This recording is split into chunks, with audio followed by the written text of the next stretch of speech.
Warning, warning. This is a global ice out. Global ice out. Testing the right speaker. Right. Testing the left speaker. Left. Sound successfully recovered. Swan Commander. Connected. And now, the countdown has begun. And now, are you ready for a journey that goes beyond the norms? The Federal Prospects Hockey League just celebrated its 15th anniversary. With a footprint and fan base rapidly expanding, Swan Hockey is now bringing you behind the scenes. Beyond what you see at games. Beyond the arenas. Beyond the crowds. This is FPHL, Beyond the Glass.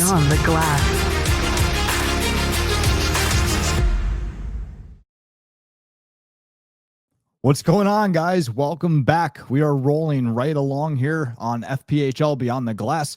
I'm your host, Eric Swanek, Swan Commander on social media, and this is episode 5. We're rolling right along. Watching the episodes, I realized that I've pretty much started off every team segment with, this is really interesting to me, or this is really intriguing to me, because it is. Like, we're trying to capture the identity of each team and every team's unique flavor, and again, give you guys a bigger look into things and show you more about your teams that maybe you don't see all the time. And each team really does have something intriguing about it that's in its own way. And Blue Ridge is no different. So we're heading over to Blue Ridge now. We're gonna talk with GM Jimmy Milliken and head coach Vojtech Zemlicka. And like they're doing some really cool things. That place is they haven't been around very long at all. They are really making big strides in this. They just won at least one community award. We're going to dive into that with them here in a little bit. And their community outreach and what they're doing there and what they've created there, going into an area where that building was pretty much just sitting there. And now what they've turned it into today with not only hockey, but now there's concerts there, all kinds of stuff. It's really cool. And it's really intriguing. So we're going to sit down with those guys now. We had a big winner for our jersey raffle last week. The custom Athens Rock Lobsters game jersey. That was a lot of fun. So congratulations to our winner. We'll have another raffle winner here probably by the time this airs, probably within the next 48 hours. We'll have another winner for our next raffle. And let's dive into this. Hey guys, our new merch drop is live now on SH360. Visit 360.swanhockey.com and you can access it now. Once an item is gone, it may never return. You can also check the time capsule for older items. All SH360 purchases have season pass points attached. Just make sure that you use the same email address on SH360 as you do for Swan Hockey Digital. For more information or help with season pass, join the Discord. All right, awesome. Let's get into it. How are you guys doing?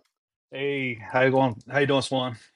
Doing great. How's everything? How's everything there for you guys? Going good. Yeah, season's almost here. Ready. Crazy. Yeah, just getting ready for the season. It's going to be here before you know it, right?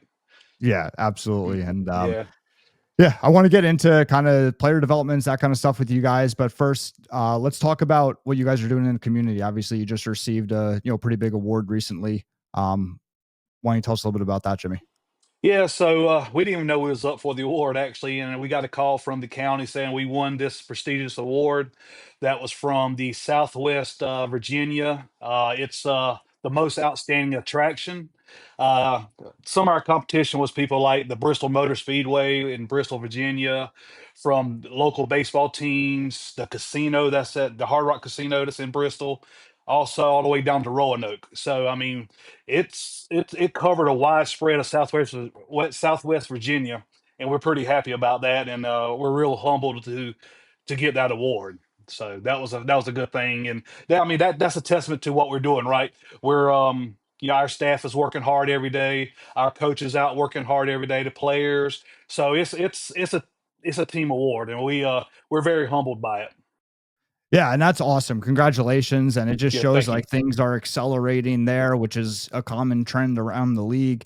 It hasn't been very long at all that you guys took over that building and turned it into what it is. I mean, the building was pretty much dead space, right? When you guys came in there. Co- Correct. I mean, when we say it was a barn, it was a barn. It was, and this was a little bit before I got here, but literally the floor was dirt, and they just had cattle shows and horse shows here. So literally, it's a barn. So, but the county came in, put the ice in, and the first season kicking off, we didn't have the great seats and all that. We just had little bleachers and all that. But we showed people in the area what hockey's all about.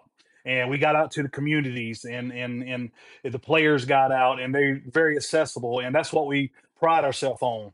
Going into year two, we got the seats upgraded. We got $2.2 million worth of seats in here, and now it holds 3,650, and it's one of the loudest buildings that I've ever been in, and I've been in several. So we're pretty excited about year three coming up with everything that we got working in the arena and on the ice. So Yeah, absolutely. And you know what? I'm trying to find something. I want to pull this up before I forget. There was a comment on Facebook on one of our Swan hockey posts, and I'm trying to find it here. And mhm. it was from somebody that was very, very appreciative of everything that you guys have done. I'm trying to pull it up here if I could find it. Um, I'll keep looking for it. But Yeah, Zim, yeah. like anything that you like how about from your end, like coaching, like brand new city, brand new everything coming in there, um, and coaching that organization. Yeah, so my first meeting here with the ownership actually was what is it, 3 years ago when we still had a dirt, not even a concrete or ice down here. But the first time I pulled up in here, you could imagine that this could be a great hockey ring turn into, and with the community support and with the hockey really growing here in the south, that was a great idea. For me, that was a first kind of stepping stone in coaching role as a head coach with a little experience, in the SPHL as a assistant of the coach. But yeah, it's been a huge process since day one when I walked in here to where we are right now. From community perspective, a player perspective, the barn, and it's I'm amazed to where we are, and it's just something we can continue building on. Yeah, I mean, it's incredible what you guys have done in such a short amount of time. And I actually found it here. It was actually a message. It says, listening to the premiere podcast, you mentioned something, and I wanted to share a story with you. When the Blue Ridge Bobcats came to town, they brought ice to an area that had not had it before. We soon found players to have pickup hockey nights, and last year began in an in-house league. I think we are really unique because we utilize FPHL players as development coaches for our practices and as refs during our matchups. So we have a huge connection with our players, and we get the benefit of learning the sport from pro athletes. We are beginning our second year coming up, and if you make a trip to Blue Ridge, we would love for you to check us out. Looking forward to lots of good stuff from your podcast. Best of luck. So like I thought that was like that's incredible, and Hmm. and I didn't even know that you guys were doing, like, I didn't even think of it in that way. Um, in that way before, that you guys are kind of bringing hockey in general to an area, not just Right. pro hockey and entertainment, but actually bringing the sport to a community, and and how deep it's going. Right. And that's what we want to do. We want to, get the men's league, youth leagues and all that going here. Can you hear me? Okay. Yep, I can hear you. Yeah, I'm sorry. Yeah, the men's league, youth leagues, any other leagues that we can get going. I mean, we have pickup hockey here, we have stick and puck. Again, a new area, never seen hockey before. So what best way to push the Bobcats, push the new hockey in the arena than to get our players out there and help train these guys, coach these guys, ref these guys so they can tell them what to do and not to do. And it's just getting the guys into the community different ways. And that's one way that we can build hockey here is have our guys helping youth leagues and men's leagues. So we're pretty excited about that coming up. I know Zimi has a lot of connections with the youth league and adult league, and he does a great job communicating with them and making everything grow in that aspect of it. Yeah, and Jimmy, Swan, oh, sorry, go ahead. I just wanted to say I felt like, I lived in Virginia for a while, 6+ years now, and when I was in Roanoke, I felt like the hockey has been growing season by season, but there's been nothing around, right? You got a DC, you got Winston-Salem, you got Knoxville, but it needed another location. It's been growing big time, so I think that was a great idea when they put a ring here, and starting to use hockey, you can see that day by day you have new players, new kids signing up. They come to watch the game, they mingle with the player, and next thing you know, they want to become a hockey players. It's this is a place where, like you said, there'd never been hockey before, so the first year everybody was kind of learning about the game, but especially last year you could see how the number of attendance in youth hockey is growing, and at the end of the day the kids are our future, right? So I feel like it's very important to um, to work with the youth and have the players involved. Just going back to my days when I was a kid and we had a pro team, and I was standing there in the line and wanted to get a signed stick or get a puck or get Yeah, a piece of anything. Like it's very important for the players to be involved, and it's minor league hockey, like the community and the kids. We're one big family here at the end of the day, and we gotta help out to each other keep this going. for sure. And the community and team connection is so very important. And with the player, and you guys obviously have that there between the players and the community, the organization, the community. Let's talk a bit about the players. I noticed you guys, obviously have some, player acquisition signings coming in. Well, let's, Zem, let me throw it back to you. Why don't you talk a little bit about on that front? So I'm super stoked for the next season because from the first year to the second year, obviously first year has been kind of struggle for us, and we just got everything going on. And going to year two, I felt like we brought a lot of young talent in the room, and all those guys been not just good hockey players, but good personalities, and it is something I'm big on. Like the personal we surround ourselves with is, to me, more important than having superstar players on the team. I'm a big believer of bringing a mediocre player who's coachable and who understands what it takes and wants to learn. Will put us further than have a team of the superstars. So I was really excited about it, and I think it kind of showed around the league that we were capable to play with any team. I wouldn't say we overachieved or underachieved. We achieved, but it was a good stepping stone for the year two. Now going in this third season, I feel like with the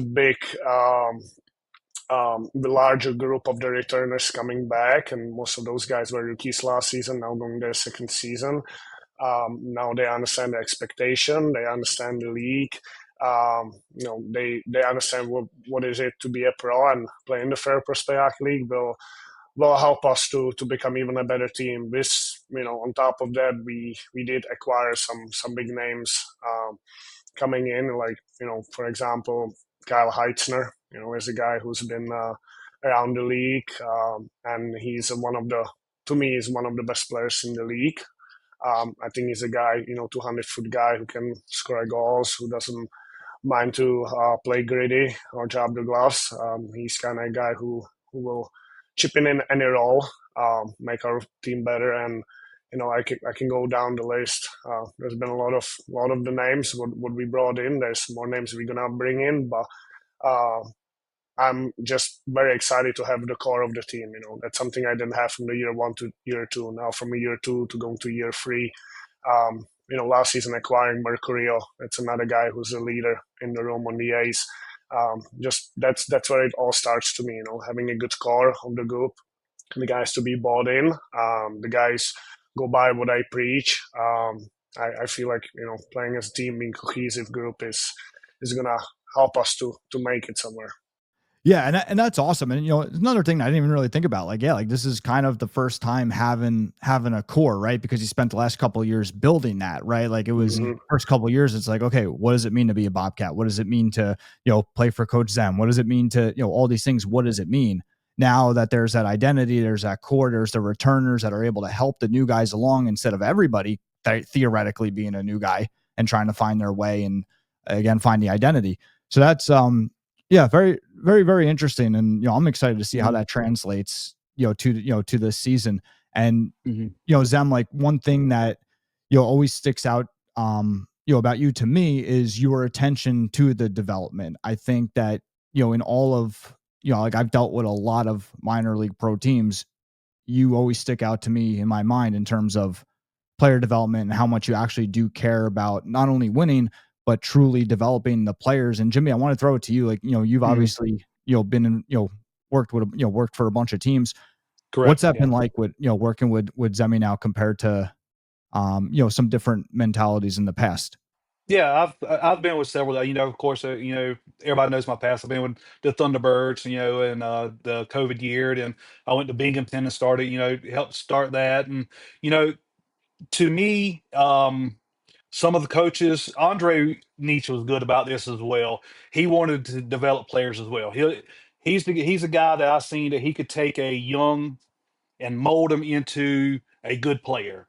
I mean, you go and see some of the players that's played for him, and they're still playing in this league now, still top point getters and all that because he molded them the right way.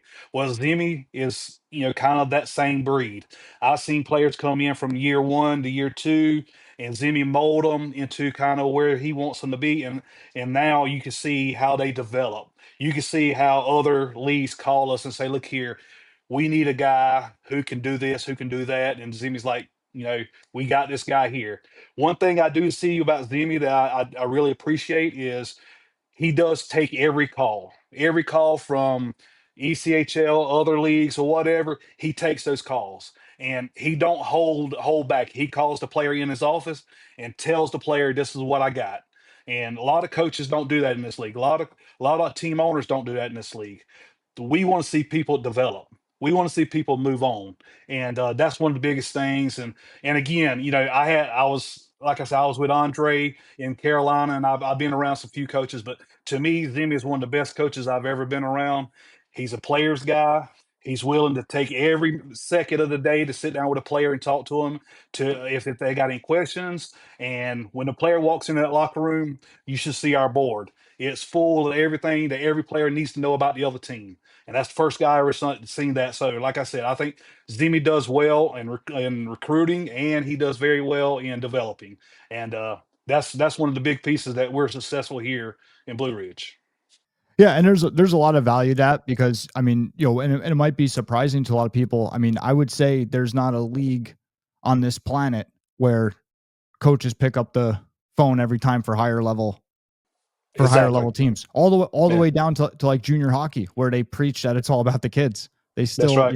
it's Yep. so that's why again, like I've been a lot of people don't know that kind of stuff, and that's why I've been very appreciative of Zimmy, what you do and everything, and the attention to player development. And it's funny bringing up Andre Nietzsche, like with him, obviously he's working in National Hockey League now, right, for Florida Exactly. Panthers as a scout. So in that player promotion type role, and another great story of another guy that's come through the Federal League, not a, it's not only players that come through this league. There's a guy that was coaching in this league. He's in the National Hockey League now. Yep, he started playing in this league as well, and he got in coaching just like Zimi. Zimi actually played with him in Berlin, and they got some stories there. But yeah, but they're from the kind of the same coaching tree, right? Zimi learned a lot from Andre. Zimi learned a lot when he played for Roanoke with Dan Bremner, coached under Dan Bremner. He learned a lot from Jerome Bouchard in Columbus. I mean, and that's the thing about Zimi. He's a sponge. He wants to know. I mean, perfect example. We was at our free agent camp this past week, and John Gerskis from Knoxville was there. And John, he's been in the ECHL as assistant coach and all that, and he's a very good friend of mine. And but Zimmy sponge everything John said. He just took in, wrote it down, and he's going to use that in his practices or whatever he does. So that's a big key. Not to be big headed. Learn all you can is going to give you the best coach possible. So. Yeah. I guess I'll add to it a little bit. At the end of the day, this league's been branded as a development hockey league, right? And I myself came from a WSHL, a lower junior hockey league, and then got the opportunity to play for Andre in Berlin. And I struggled my first season, and I kind of could see around how difficult it is to develop and to see a players advancing in their careers. And when I had the opportunity to play for all the coaches you guys mentioned, every single one of them brings something else to the table, but all of them are great, not just coaches, but teachers, mentors, whatever you want to call it. But so I felt like when I stepped into coaching that is something I truly want to do. I want to develop players, and I want to have them learn from my mistakes and the decisions I didn't know how to make. And when those calls come, and you have the opportunity to take it. But at the end of the day, it's in this organization, in this league, like I want to work with the young players. Perfect example, like one of the players who played here is Sava Smirnov. Since the day he's been here since the day one, since our rookie camp, training camp, and he was a player who was super skilled. I haven't seen that kind of a skill like what he has anywhere else. But Saba was a guy who came out of the juniors, and he didn't understand how to play the pro game. He didn't understand the structure. He didn't have the best details and habits. So he didn't play much from the start, but that one thing what sticked out about him is something what's not even a coachable. It's something you gotta have, like blocking shots, winning battles. And for a young guy coming to pro hockey, we always talk to my guys about like pretending or actually doing it, and blocking shots is the perfect example. Like, are you gonna pretend getting in the lane, or are you actually gonna get in the lane? And that's how Sava earned some of his first ice time, and then things just start clicking. Next thing you know, not having a ton of points by advancing in his career. That is kind of the progress I want to see from my players. I make a lot of mistakes on a daily basis as a coach, and I'll continue to do so. But I love to learn from my mistakes. I love to learn. I'm very passionate about the game.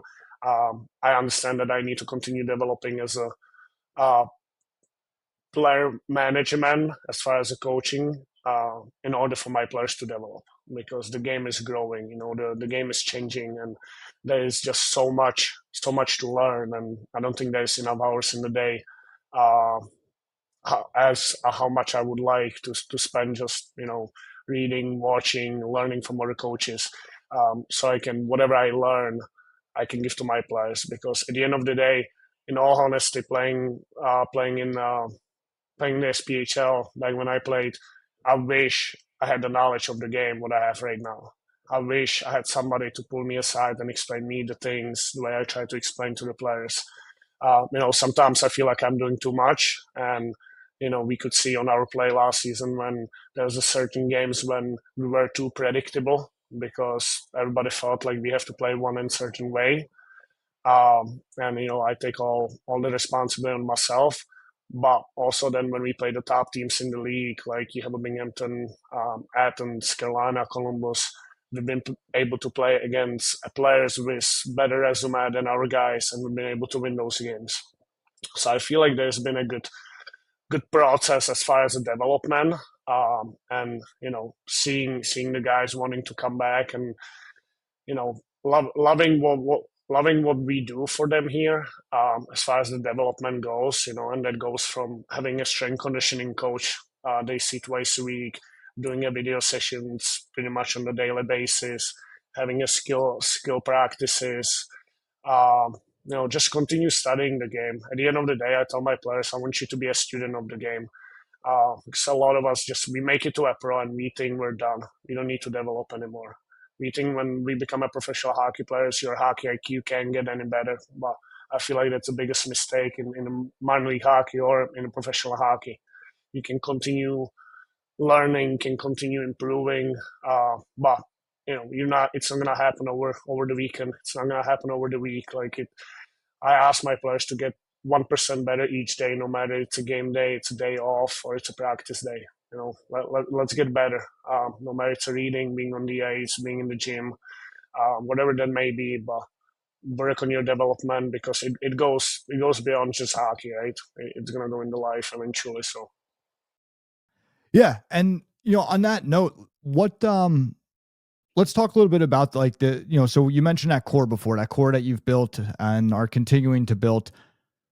What is the identity right now? Like what kind of team is a Zemlicka team? Like what kind of team are you looking to, to build in terms of on ice? And again, without giving too much away, what is it that you're looking for? Like when people say, hey, Blue Ridge plays like this, what is ultimately this that you're looking to build off of the core? So, we're gonna carry a lot from last season to this season.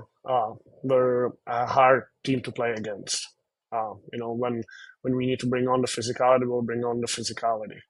But with that being said, we're a fast-paced hockey team. We do play a structure, and we play a ton of structure because I think that's what the guys need to do as far as advancing eventually to the ECHL and on. But we're structured hard to play against. Fast-paced hockey team. That's, I guess, I'll put it out there. Blue collar, tenacious. Yeah, yeah, yeah, and I think that I think that does well in this league. I think that you look at some of the teams and whatnot. I mean, it's an exciting way to play as well. I mean, I'm sure your fans appreciate that. Exactly. Yeah, I do. I will say like we gotta build some consistency in it, and that's why I think working with the rookies can be challenging at the times because the consistency is a hard thing to learn. They gotta have that feel for it, but. For the reason I'm super stoked for this year to come up and having so many returners, because I think that's when the consistency is going to step in and being the team, every night to be hard to play against, when competing harder than the other teams. Yeah. Yeah. Who are you guys looking most forward to playing this year? Well, our biggest rivals, Carolina. They're the closest to us. I think PD's going to come in and become a quick rival for us. Although we're in the North, I think we're still going to have some South rivalries. But I do think the Binghamton rivalry, although we don't play them this year, we're looking to play them in the conference finals. That's what we're hoping. But that became a quick rivalry last year, and we see what happened and all that. And that's just two guys who really loves the game of hockey, and they really passionate about the game. And that's two good teams last year, and we look forward into beating them, and they look forward to coming in and sweeping. And we played hard and broke their streak, and we was that's one of the biggest wins we had up to that date. And then of course winning that game in the win-in game against Baton Rouge, that was the next biggest game. As a team, we're looking for that next big game to win. Next year it's going to be playoffs, make it to the second round, make it to the finals, win that big game. So that's what we're trying to do here now. And like I said, we got to go through some good teams to do it this year.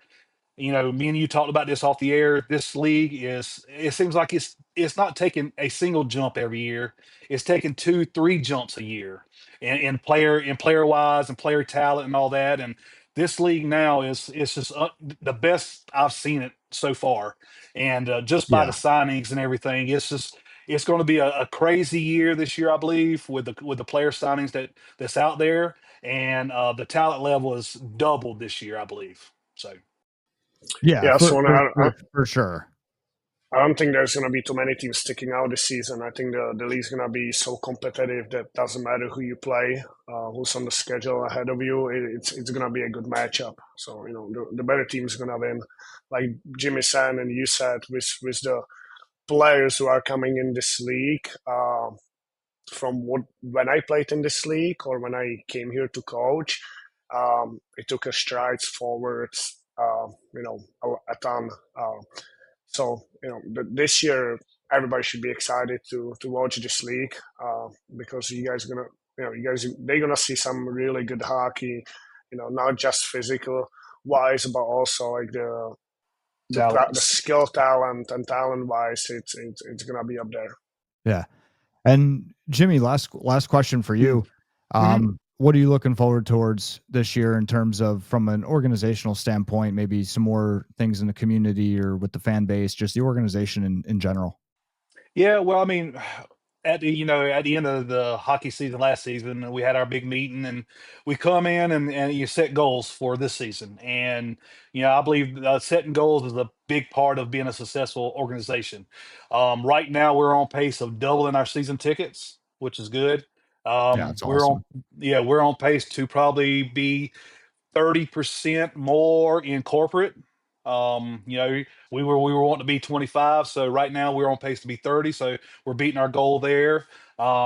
This year we have a couple more things out in the community that we're doing. As you see all the time, if you look at our Facebook page, we're always in the community. We're always doing something, some festivals. This past week we went to a retirement home and seen the people there, and then that's a big thing here. We want to get out into the community because that's the way you build Yeah. it, right? This right here is the grassroots area. We're a small market.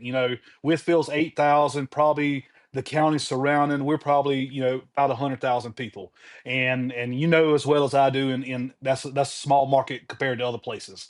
And but we look at it as per capita. So if we look at it per capita, by doing my numbers, we're the best team in the league, season ticket wise, corporate wise, and all that, both years. So that's what we pride ourselves on. And and we also pride ourselves on getting out into the community and reaching out to the kids. The claw and reading program that we started last year, it was tremendous. We extended it this year to get to more classes, to more schools. And so that's going great. We got to thank Sonic America for coming on with that. They're a great partner of ours, and we have a lot of special things going on with that. Hockey wise, I'm thankful to have Zimmy here. We get together and we go over players and talk about players, and he calls his people, I call my people, and that we do well at recruiting. And like I said, Zimmy's one of the best guys I ever worked with, and I talk to him more than I probably talk to my girlfriend back at home, and she probably don't like that. So, but yeah, so it's one of those things where right now everything is going great here. The arena, concerts coming up. We already got some booked for next year. We got bumper ice cars coming in, which is don't sound like much, but it's huge here. Yeah, And it sounds fun. so yeah, oh yeah. So we already booking out for that. So we're going in the right direction. Rome wouldn't build in a day, as they say. And so we're taking step by step, and that's all part of the plan, and the plan's working out. So Yeah, well, that's awesome. Keep it yeah, rolling. So there you go. yeah, Yeah. congratulations on everything. Thank you Yep. guys for doing this. Yep. Good luck this year. And Swan, you doing a great job on this thing. I love watching it on Wednesday night, and I good appreciate luck. it. Good luck for the rest of them, and get some characters on there, and have fun. All right, awesome. Yeah, Thanks, guys. I thanks for having appreciate it. us. Thanks, Swan. Thank you. Thanks, Connor. All right, bye.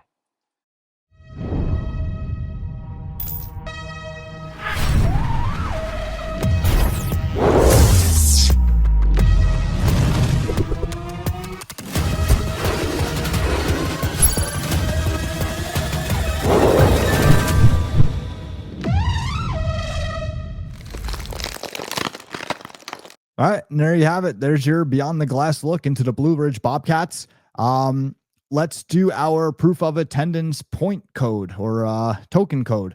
So proof of attendance code for this episode is going to be CATS. Enter that in at swanhockey.io on the podcast page, and you will be eligible to be able to receive a proof of attendance token for this episode. That token will have your season pass points on it for anybody participating in our free rewards program, Season Pass. And that token will also be able to be used as a raffle ticket. And we got another raffle for you here, courtesy of the Blue Ridge Bobcats. So this raffle is going to be for a Bobcats replica jersey. You can join the raffle by clicking on the token in your inventory, clicking redeem perk, and following the on-screen instructions. For any help, just ping Web3 support in the Web3 support channel in the Swan Hockey Discord server. And yeah, that's going to do it for today. We will be right back next week, and I'll see you guys then. Take care, guys. Thank you for being the best part of this episode of FPHL Beyond the Glass by Swan Hockey. We will see you soon.